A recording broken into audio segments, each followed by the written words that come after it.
నమస్తే, welcome to G24 news. నేను తరంగిణి. ముందుగా బులెటిన్లో హెడ్లైన్స్ చూద్దాం.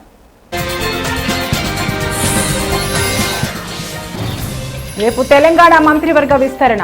మంత్రివర్గంలో కొత్తగా 3 చోటు.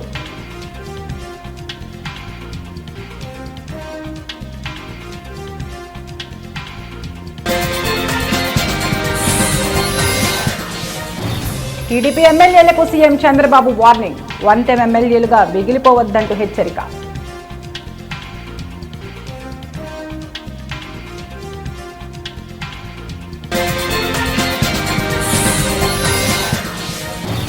ఈ నెల 19న అఖండ గోదావరి పర్యాటక ప్రాజెక్టుకు శంకుస్థాపన. పవన్ పురంధరేశ్వరేల చేతుల మీదుగా ప్రారంభం.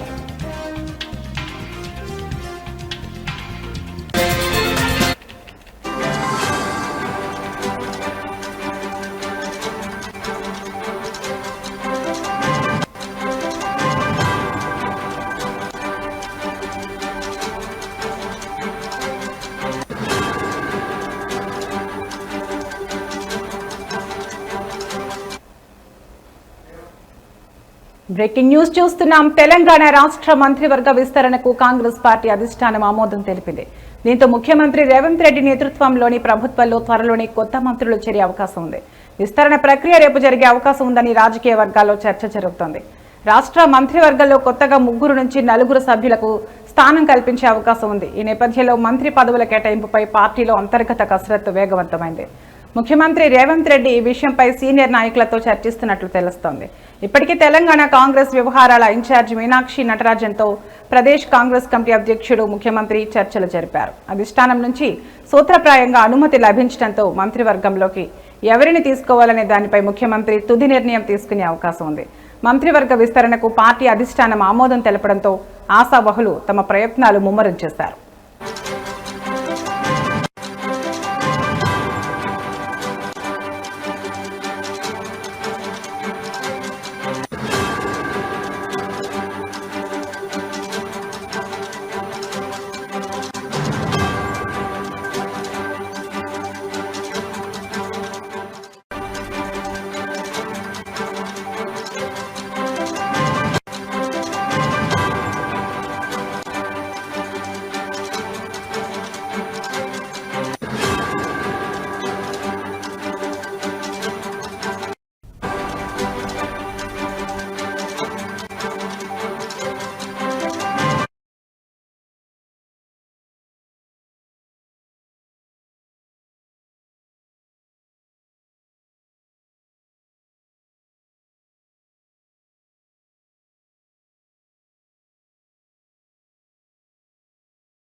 బ్రేకింగ్ న్యూస్ చూస్తున్నాం. ఏపీలో ఎన్డీఏ కూటమి ప్రభుత్వం అధికారంలోకి వచ్చి ఏడాది పూర్తయిన విషయం తెలిసిందే. ఈ క్రమంలో సీఎం చంద్రబాబు ఎన్నికల సమయంలో ఇచ్చిన పలు హామీలను ఒక్కొక్కటిగా అమలు చేస్తున్న విషయం తెలిసిందే. ఇప్పటికే ఎన్డీఏ కూటమి ప్రభుత్వం రాష్ట్రానికి పలు సంస్కరణలు కూడా తీసుకొచ్చింది. ఎన్డీఏ కూటమి అధికారంలోకి వచ్చి ఏడాదైన సందర్భంగా సీఎం చంద్రబాబు మరోసారి కీలక వ్యాఖ్యలు చేశారు. సీఎం చంద్రబాబు ఇవాళ ప్రజాప్రతినిధులతో టెలికాన్ఫరెన్స్ నిర్వహించారు. ఈ సందర్భంగా ఆయన మాట్లాడుతూ ఈ నెల 12వ తేదీన అమరావతిలో ప్రత్యేక కార్యక్రమం నిర్వహిస్తున్నట్లు సీఎం చంద్రబాబు తెలిపారు. ఈ కార్యక్రమంలో ఏడాదిలో ప్రభుత్వం చేసిన పనులు ప్రజలకు వివరించాలని తెలిపారు. ఈ తరుణంలో ఎన్డీఏ కూటమి ప్రజా సంక్షేమమే లక్ష్యంగా పనిచేస్తుందని అన్నారు. ఈ క్రమంలో ఎమ్మెల్యేల గురించి మాట్లాడుతూ కూటమిపై ఎన్నో ఆశలతో ప్రజలు గెలిపించారని, ఎమ్మెల్యేలందరూ అందుకు అనుగుణంగా నడుచుకోవాలని సీఎం చంద్రబాబు కోరారు.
కాళేశ్వరం ప్రాజెక్టుపై కాంగ్రెస్ ప్రభుత్వం దుష్ప్రచారం చేస్తోందని, వాస్తవాలను పవర్ పాయింట్ ప్రెజెంటేషన్ ద్వారా ప్రజలకు చెబుతామని మాజీ మంత్రి హరీష్ రావు అన్నారు. ఇవాళ హైదరాబాద్లోని తెలంగాణ భవన్లో కాళేశ్వరం ప్రాజెక్టుపై పవర్ పాయింట్ ప్రెజెంటేషన్ సందర్భంగా ఆయన మాట్లాడుతూ కాళేశ్వరంపై కాంగ్రెస్ బీజేపీలు అవాస్తవాలు చెబుతూ బట్ట కాల్చి మీద వేసే ప్రయత్నం చేస్తున్నాయని ఆరోపించారు. క్షేత్రస్థాయిలో పర్యటించిన కాళేశ్వరంపై వాస్తవాలను ప్రజలకు వివరిస్తామని అన్నారు.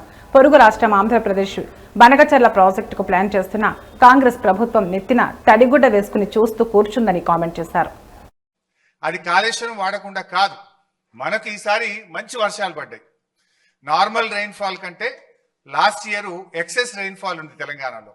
అందువల్ల వర్షాలు బాగా పడడం వల్ల ఏమైంది, ఎస్ఆర్ఎస్పి నుంచి మిడ్ మానేర్కు నీళ్లు తెచ్చుకున్నాం.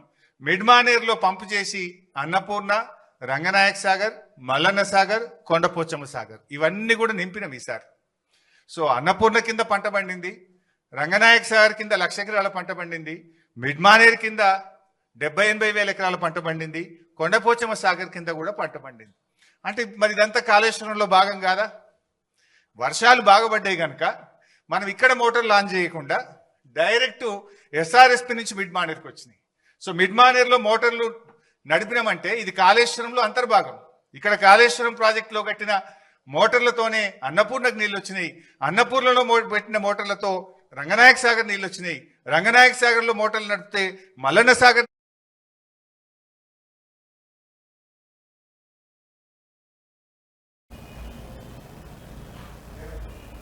జగిత్యాల జిల్లా థరూర్ గ్రామంలో రెడ్డి ఫంక్షన్ హాల్ సమీపంలో గల ఓ ప్లాస్టిక్ స్క్రాప్ దుకాణంలో అగ్ని ప్రమాదం సంభవించింది. ఆ దుకాణంలోని ప్లాస్టిక్ సామాన్లతో పాటు ఇతర వస్తువులు అగ్నికి ఆహుతయ్యాయి. అత్యధిక ప్లాస్టిక్ వస్తువులు ఉండటంతో భారీ పొగలతో కూడిన మంటలు ఎగిసిపట్టాయి. వెంటనే ఫైర్ సిబ్బందికి సమాచారం ఇవ్వగా ఘటనా స్థలానికి చేరుకున్న సిబ్బంది మంటలను అదుపు చేశారు.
మహారాష్ట్ర ముఖ్యమంత్రి దేవేంద్ర ఫడ్నవీస్ గడ్చిరోలి జిల్లాలోని మహారాష్ట్ర ఛత్తీస్గఢ్ సరిహద్దులో ఉన్న కవండే గ్రామానికి చేరుకున్నారు. ఈ అత్యంత మారుమూల గిరిజన గ్రామం కవండే ప్రజలతో నేరుగా మాట్లాడి నక్సల్ ప్రభావిత ప్రాంతాన్ని సందర్శించారు.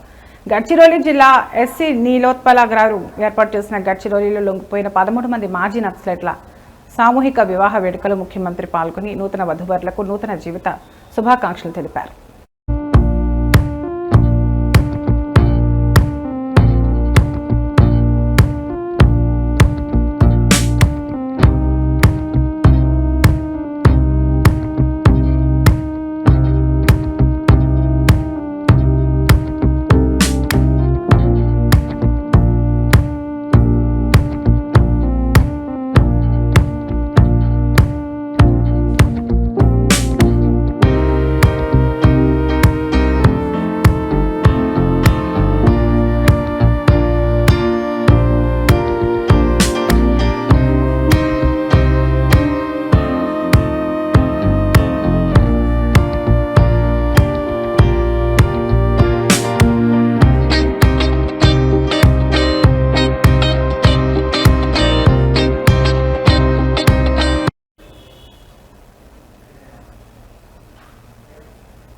మీరు ఎప్పుడైనా రాష్ట్ర సచివాలయంలో అడుగుపెట్టారా? పోనీ అక్కడ ఉద్యోగం వస్తే వద్దంటారా? ఈ ఆశలన్నీ కల్పించి ఉద్యోగాలకై ఎదురు చూస్తున్న పలువురికి ఫోన్ స్టేటస్ ద్వారా ఆశ కల్పించి 1 కాదు 2 కాదు 10 కాదు 20 కాదు ఏకంగా 50 లక్షలు వసూలు చేసిన ముఠాను Vizianagaram 1 town CI Srinivas, SI Prasanna కుమార్లు పట్టుకున్నారు. Vizianagaram DSP Srinivas one town police స్టేషన్లో ఏర్పాటు చేసిన సమావేశంలో ఈ విషయాలను వెల్లడించారు. విజయనగరం జిల్లా ఎస్కోట మండలం ధర్మవరంకు చెందిన వినోద్ ఫిర్యాదు మేరకు తీగలాగిన వన్ టౌన్ పోలీసులు మొత్తం డొంకనే పట్టుకున్నారు. హైదరాబాద్, విజయవాడ, గుంటూరు, జంగారెడ్డిగూడెం, విజయనగరం జిల్లాల నుంచి ఉద్యోగాలకై ఎదురు చూస్తున్న 6 నుంచి ఒక్కొక్కరి నుంచి 5 నుంచి 8 లక్షల వరకు డబ్బులు వసూలు చేశారని తెలిపారు.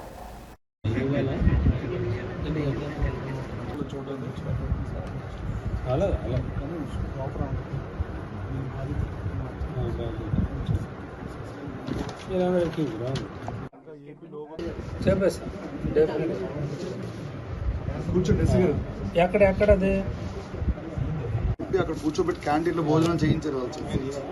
అపార్ట్మెంట్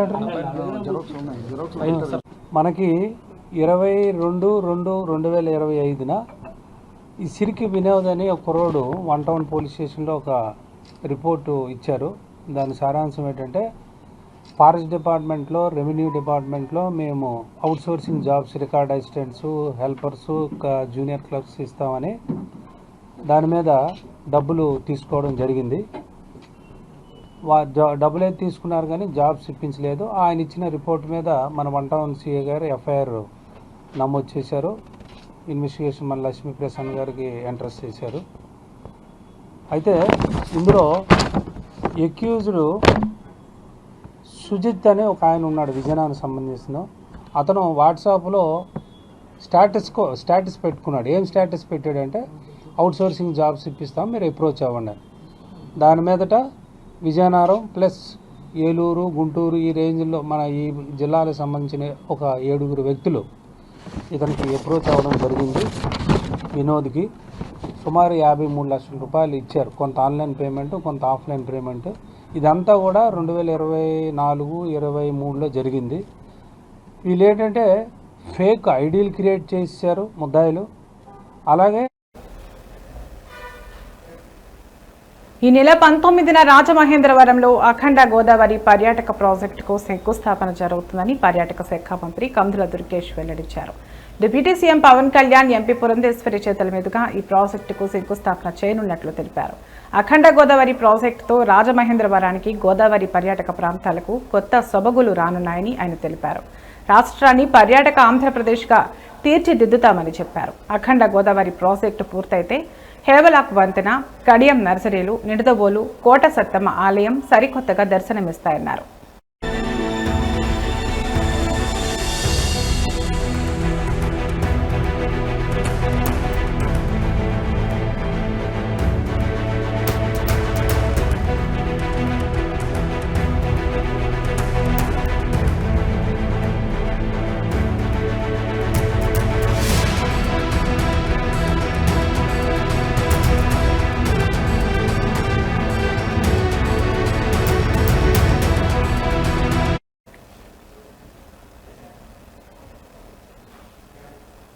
కడప జిల్లా జమ్మలమడుగులో విషాదం చోటు చేసుకుంది.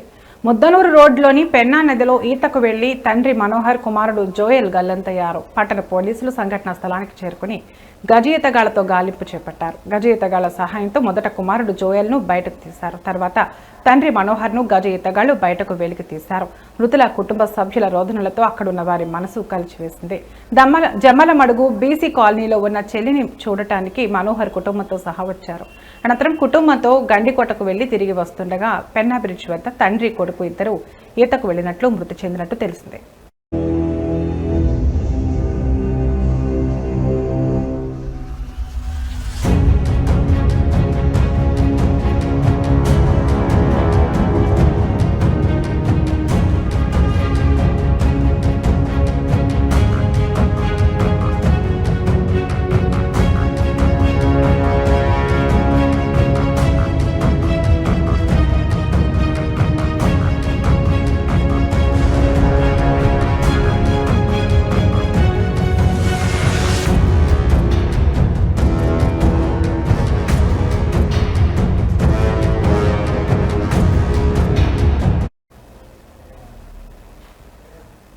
మెదక్ జిల్లా అల్లాదుర్గం బొడగజంగాల కాలనీలో విషాదం చోటు చేసుకుంది. జ్వరం, దగ్గు, సిరప్ చిన్నారి ప్రాణాలు తీసింది.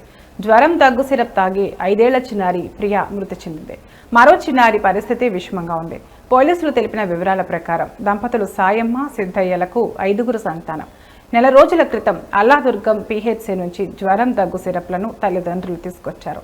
నిన్న చిన్నారులకు జలుబు జ్వరం రావడంతో 5గురు పిల్లలకు సిరప్ తాగించారు తల్లిదండ్రులు. సిరప్ తాగించిన కాసేపటికే చిన్నారి ప్రియ మృతి చెందగా మరో చిన్నారి ఐశ్వర్య తీవ్ర అస్వస్థతకు గురైంది. వెంటనే జోగిపేట ప్రభుత్వ ఆసుపత్రికి చిన్నారులను తరలించారు. దగ్గుమందు తాగిన తర్వాత రేణుక, శ్రీను, గణేష్ నార్మల్గానే ఉన్నారు. సిరప్ బాటిల్స్ కూడా ఇంకా గడువు ముగియలేదు. చిన్నారి మృతికి అధిక డోస్ కారణమా లేక ఇతర కారణాలు ఏమైనా ఉన్నాయా అన్న కోణంలో సంబంధిత అధికారులు ఆరా తీస్తున్నారు. చిన్నారి మృతితో తల్లిదండ్రులు కన్నీరు మున్నీరుగా వెలిపిస్తున్నారు.